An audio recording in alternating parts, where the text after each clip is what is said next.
So I released a video a little over a year ago, and it's received a lot of interesting feedback. The video was a review of the chaotic eyeball and how it's ruining your audio. So now I figured I'd make a video that kind of addresses the feedback that I got and see if I still feel the same way as I did back then about the eyeball. Anyway, so first off, the video was mainly for voice actors, and in the video I made that very, very clear, which told me a lot of people who commented didn't actually watch the video and just arbitrarily posted their comment letting me know how wrong I was, even without knowing what it was that they were claiming I was wrong about. Because how could they if they didn't actually watch the video, which was pretty obvious that they didn't, like I said before. And then another thing that I made sure to make very clear in the video, which also showed me some people who commented didn't actually watch the video, is that my video wasn't made like the majority of the videos out there purposefully. Most videos out there show how amazing the eyeball is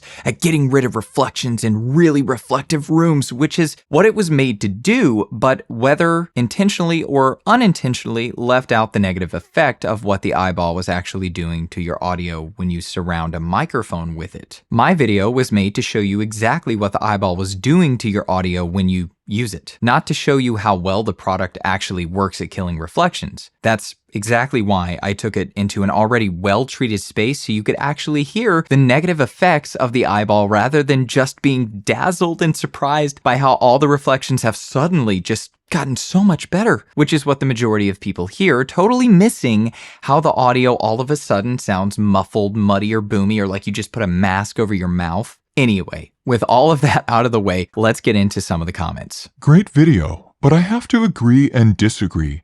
As an audio engineer and anyone who deals with audio on the regular basis, I would rather deal with a dry signal than a signal full of room noise. I can always EQ audio without adding artifacts. Lastly, never be afraid to crank the EQ or any of your tools all the way. You just have to do it as a parallel signal and mix it to taste. Okay. I found that any comment that starts with, as an audio engineer, almost always continues on with some really, really basic mistakes. Like audio 101 errors that you should really know if you claim to be an audio engineer. For example, I would rather deal with a dry signal than a signal full of room noise.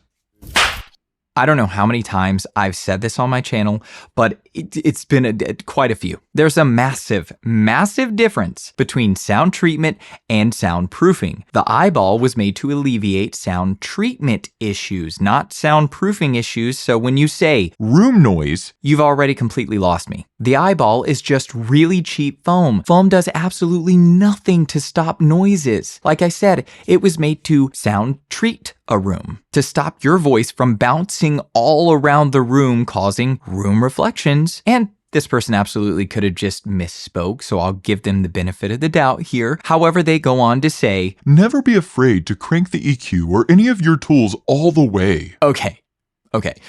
First off, if you're cranking your EQ or really any of your tools like this, you've done something horribly wrong when recording your voice. One of the most profound things that I've heard said by an ADR recording engineer who is just a master at his craft is, it's not what you do, it's what you're not doing. And he was talking about audio processing and making the point that the best audio starts with how it's recorded in the first place, because if you record your audio well up front, you really shouldn't need to do that much to it in regards to post-processing and adding things like EQ and other effects. Ask any top-of-the-line audio engineer, and this is what they will tell you. Of course, there is a place and time to go crazy with post-processing, but not when it comes to professionally recorded voiceover. Also, most people creating content aren't audio engineers with really well-trained ears, so they don't know what's too far and what's not far enough, when it comes to EQ and other tools. So it's a really irresponsible thing to say and recommend people do, especially beginners. So, moving on. I think these balls are good for reducing room noise. I prefer using them. Mine was under $100 though. Room reflections.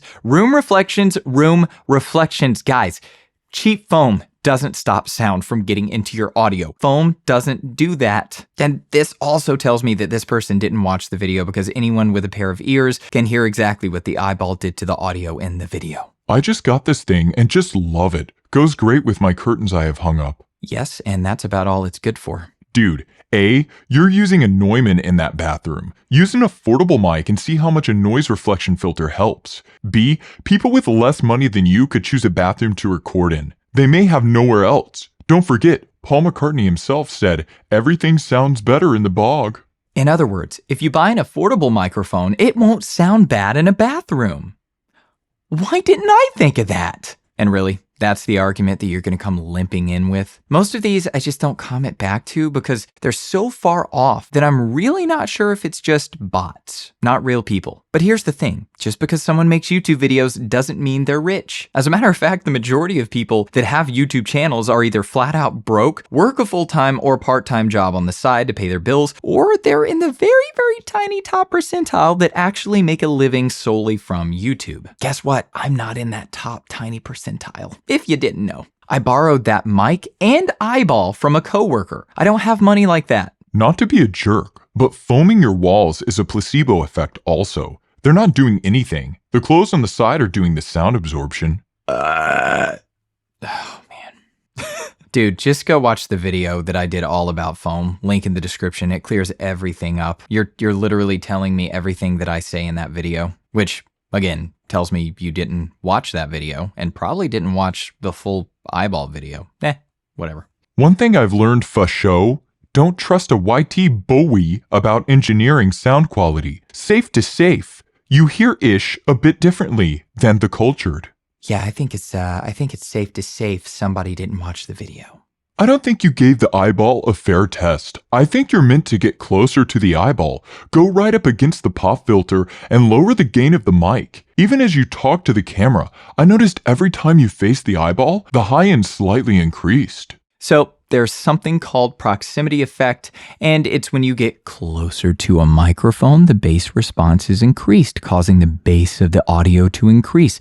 So if I had done that, or what this person's saying to do, the audio would have actually gotten more bassy and muffled sounding. Not to mention, even if proximity effect wasn't a thing, getting closer to a microphone wouldn't have solved any problems here. You're completely suffocating your microphone surrounding it like this. That was the whole point. Getting closer to the mic doesn't alleviate the way the mic sounds with something completely surrounding it and suffocating it, which was the whole point. Like I said, it was something else that I broke down in the video that this person and so many somehow missed. I thought it's supposed to isolate the sound and block out surrounding sound outside. God, motherfucker, shit, fucking fuck. Woot if you can't afford to treat your room, Mr. Rich Guy. Well, then you won't have a career as a voice actor, which is who this video is for. Voice acting is a career for the rich guys like me, idiot. Horrible video. Testing in a completely treated room and going, no one's going to record in an untreated space with bad acoustics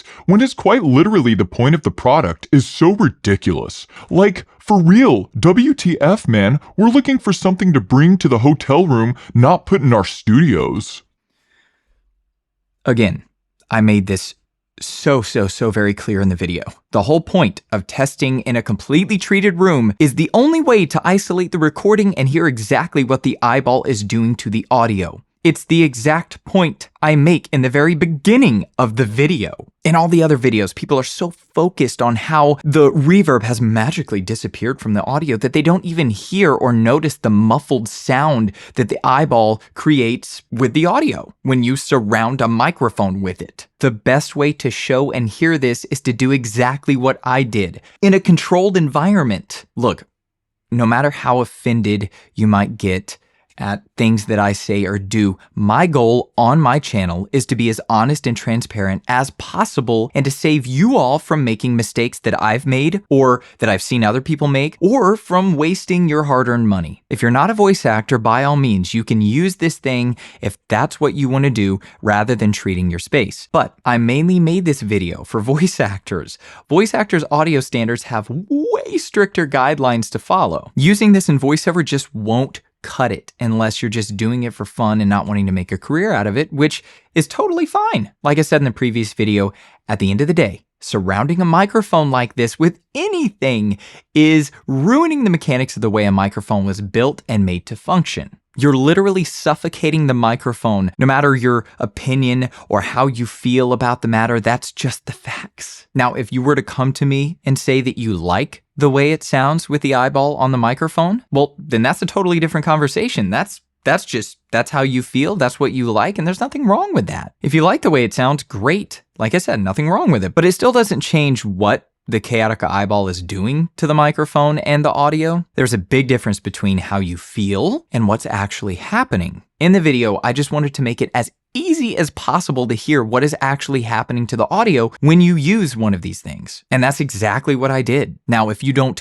feel good about that, well, you know what they say.